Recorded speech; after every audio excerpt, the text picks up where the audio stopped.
दोस्तों ये कहानी एक ऐसे लड़के की है जिसको सारी चीजें स्लो मोशन में दिखने लग जाती हैं। अब वो अपनी इन शक्तियों का इस्तेमाल करके क्या क्या करता है आइए देखते हैं। कहानी शुरू होती है और हमें एक सीसीटीवी सेंटर का सीन दिखाया जाता है। यहाँ पर दो औरतें एक नए एम्प्लॉय के बारे में बातें कर रही थी जो कि हमेशा चश्मा लगाकर रखता था। तभी उन्हें सीसीटीवी में एक चोरी होते हुए दिखाई देती है और वो जल्दी से पुलिस में कांटेक्ट करते हैं। वहीं वो लोग भी कैमरे में उन चोरों को ढूंढने की कोशिश कर रहे होते हैं, लेकिन वो चोर अचानक से गायब हो जाते हैं। लेकिन वहाँ पर जो नया एम्प्लॉय था वो आसानी से चोरों को ढूंढ लेता है, जिससे सभी लोग उसकी बहुत तारीफ करते हैं। इस लड़के का नाम जोंगबू है और इसे एक बहुत ही रेयर बीमारी है जिससे इसको सारी चीजें स्लो मोशन में दिखाई देती हैं और इसी की वजह से वो चोरों को भी इतनी आसानी से ढूंढ पाया था। जंगबू जब छोटा था तो स्कूल की एक रेस के दौरान उसने अपनी क्रश सुमी को कुछ इस तरह देखा, जिसके बाद से उसे सभी चीजें स्लो मोशन में दिखने लगी। इसके बाद जब वो अपनी इस बीमारी को डॉक्टर को दिखाने गया तो इससे भी उसे कोई फायदा नहीं मिला, क्योंकि डॉक्टर के पास भी इसका कोई इलाज नहीं था। लास्ट में हारकर डॉक्टर उसे सलाह देता है कि तुम्हें काला चश्मा पहन लेना, जिससे लोगों को अजीब ना लगे।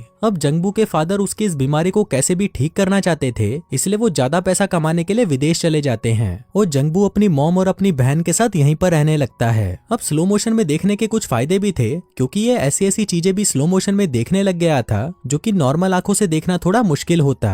अब हर वक्त काला चश्मा पहने रखने की वजह से इसे स्कूल में बुली किया जाने लगा। वहीं इसकी क्रश सुमी भी हमेशा इसकी हेल्प करती थी, जिस वजह से वो लोग बाद में सुमी को भी बुली करने लगे, जिसके बाद सुमी ने इससे दोस्ती तोड़ दी और हमेशा के लिए वहाँ से चली गई। अब जंगबू का ना तो कोई दोस्त था और ना ही इससे कोई दोस्ती करना चाहता था, जिस वजह से वो गुस्से में आकर अपनी आंखों को खराब करने की कोशिश करता है और पूरे दिन सिर्फ कोरियन ड्रामा देखता रहता है। इससे होता यह है कि इसे कोरियन ड्रामा देखने की आदत लग जाती है। वहीं काफी महीने बीत जाते हैं और जंगबू के फादर एक्स्ट्रा पैसे कमाने के लिए महीनों महीनों तक घर नहीं आते। फिर एक दिन उन्हें खबर मिलती है कि एक एक्सीडेंट में जंगबू के फादर की मौत हो गई। अब ऐसे ही टाइम बीतने लगता है और जंगबू भी बड़ा हो जाता है। अब उसे ही अपनी फैमिली का ध्यान रखना था और उन्हें पालना पोसना था, इसलिए वो एक सीसीटीवी सेंटर में काम करने लगा, क्योंकि उसे लोगों को टीवी पर देखना बहुत अच्छा लगता था। वहीं पर हम इसके साथी योंगसू को देखते हैं, जो कि इसके साथ ही काम करता था और इससे बार बार सवाल पूछता रहता था। वहीं जंगबू भी सिर्फ उसे उतना ही जवाब देता था जितना वो इससे पूछता था। दरअसल योंगसू ऐसा इसलिए करता था ताकि जंगबू भी बाकी नॉर्मल लोगों की तरह सबसे बात करे और ऑफिस के बाकी लोग उसे अजीब ना समझें। लेकिन वहीं जंगबू सीसीटीवी में देखकर लोगों के फुटस्टेप गिनता रहता है कि लोग कितने कदमों में कहां तक पहुंच जाते हैं, और इसके साथ ही वो उनकी ड्राइंग भी बनाता है। फिर एक दिन वो सीसीटीवी में अपने बचपन के प्यार सुमी को देखता है और उसे देखते ही वो उससे मिलने के लिए उसके घर चला जाता है। वहां पर जाकर वो देखता है कि सुमी अब बहुत ही सुंदर बन चुकी है, लेकिन बहुत ज्यादा गरीब होने की वजह से वो कर्जे में डूबी हुई है। वहीं लोन कलेक्टर रोज उसके घर पर आते हैं और उसे घर से निकालने की धमकी देते हैं। उधर जंगबू भी उसे वहीं खड़ा घूरता रहता है और फिर उसे बिना कुछ कहे वहां से चला जाता है। अब इसके बाद से जंगबू पूरे दिन सीसीटीवी पर सिर्फ सुमी को ही देखता रहता है और उसके डेली रूटीन को याद करता है, जैसे सुबह वो कितने बजे काम पर जाती है, घर कितने बजे आती है और वीकेंड पर क्या क्या करती है।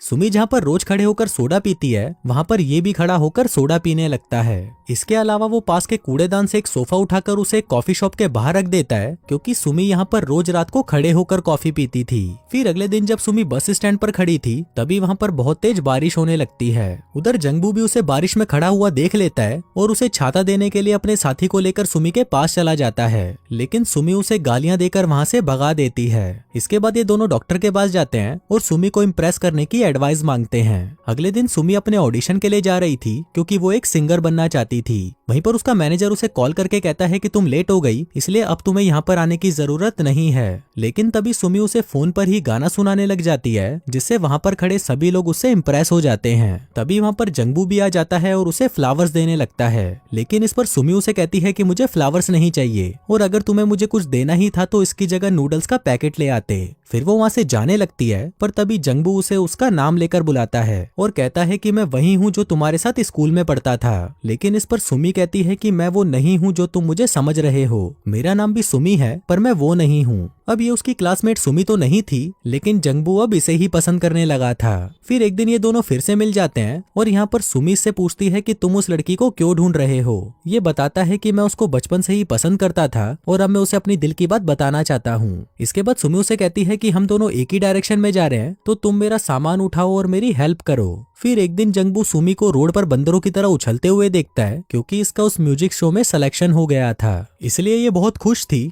और सेलिब्रेट करने के लिए कैफे में जाती है। वहीं जंगबू भी वहां पर जाकर उसे बाहर खड़े होकर देखने लगता है। तभी सुमी की नजर उस पर पड़ जाती है और वो उसे अंदर बुला लेती है। फिर बातों ही बातों में वो सुमी को बता देता है कि मुझे सभी चीजें स्लो मोशन में दिखती है, और इसको प्रूफ करने के लिए सुमी उसकी तरफ तेजी से एक चम्मच फेंकती है, जिसको जंगबू पकड़कर उस पर लिखे हुए नंबर को बता देता है। फिर अगले दिन हम देखते हैं कि जंगबू सुमी के घर के रास्ते को याद कर रहा होता है। वो फुटस्टेप गिन रहा होता है कि कितने कदमों में वो वहां पर पहुंच जाएगा। वहीं उसका साथी योंगसू भी उसे टीवी पर देख रहा होता है और सोचने लगता है कि ये पागल कर क्या रहा है। फिर रात को जंगबू सुमी से मिलता है और ये दोनों एक दूसरे से बातें करने लगते हैं। जंगबू बताता है कि मैं एक सीसीटीवी डिपार्टमेंट में काम करता हूँ। फिर सुमी उसे उसी कॉफी शॉप में लेके जाती है जहाँ से वो हमेशा कॉफी पीती थी। अब यहाँ पर सुमी उसे बताने लगती है कि वो इस कॉफी शॉप के मालिक को पसंद करती है क्योंकि उसके पास कार है। अब ये सुनकर जंगबू को जलन होने लगती है और फिर सुमी के वहां से जाने के बाद भी जंगबू उस कॉफी शॉप के मालिक को बहुत देर तक घूरता रहता है। फिर अगले दिन से जंगबू सोचने लगता है कि अगर उसके पास भी कार होती तो सुमी उसे भी पसंद करती। फिर वो ऑफिस के लोगों से पूछने लगता है कि किसी के पास कार है, लेकिन वहाँ पर किसी के पास भी कार नहीं होती।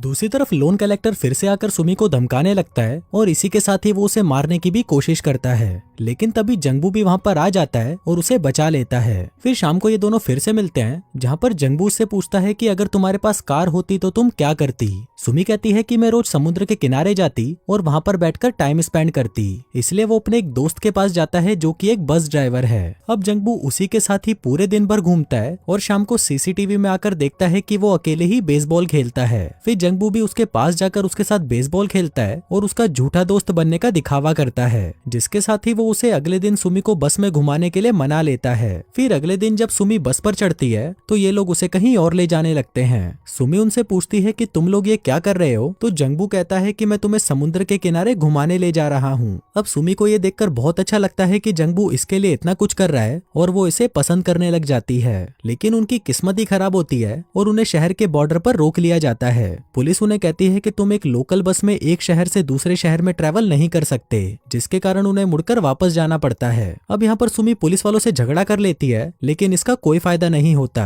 अगले दिन सीसीटीवी डिपार्टमेंट में इनका बॉस इन्हें कहता है कि आजकल शहर में लड़कियां काफी गायब होने लगी हैं, इसलिए तुम हमेशा लोगों पर नजर बनाए रखना।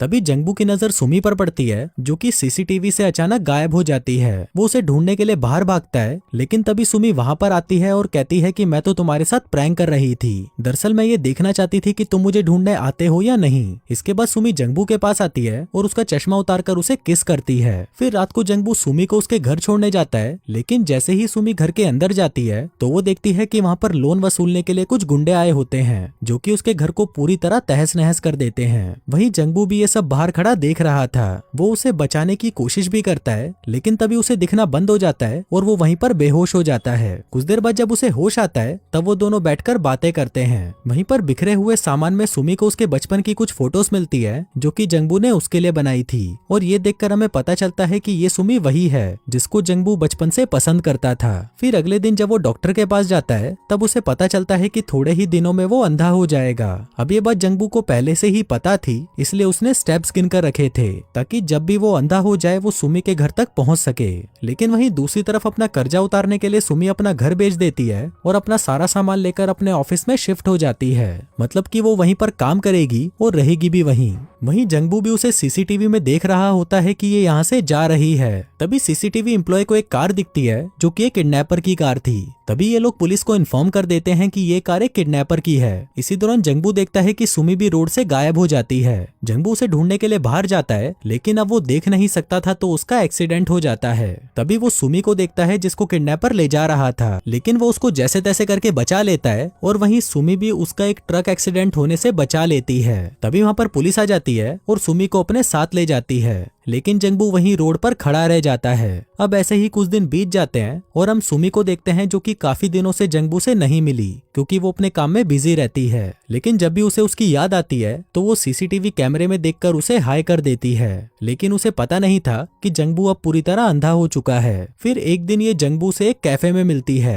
वो उसे हाय बोलती है, लेकिन जंगबू उसे बिना रिस्पॉन्ड किए वहाँ से चला जाता है। वो अपनी अंधों वाली स्टिक निकालकर वहाँ से जाने लगता है और तभी ये देखकर सुमी को पता चलता है कि अब वो अंधा हो चुका है और ये देखकर वो बहुत रोती है। इसके बाद वो उसका पीछा करने लगती है और पीछा करते करते एक आर्ट गैलरी तक पहुंच जाती है, जहां पर वो देखती है कि जंगबू ने सुमी की बहुत सारी पेंटिंग्स बनाकर रखी है। अब ये देखकर सुमी बहुत खुश होती है, क्योंकि अंधा होने के बाद भी वो सुमी को नहीं भूला। फिर अगले दिन वो जंगबू का फिर से पीछा करती है, लेकिन तभी वो मुड़कर उससे पूछता है कि हाँ मैडम, कहाँ पर चलना है। दरअसल यहाँ पर जंगबू को पता चल चुका था कि सुमी उसका पीछा कर रही है। अब यहाँ पर ये दोनों एक दूसरे को हक करते हैं और इसी के साथ ही ये कहानी यहीं पर खत्म हो जाती है।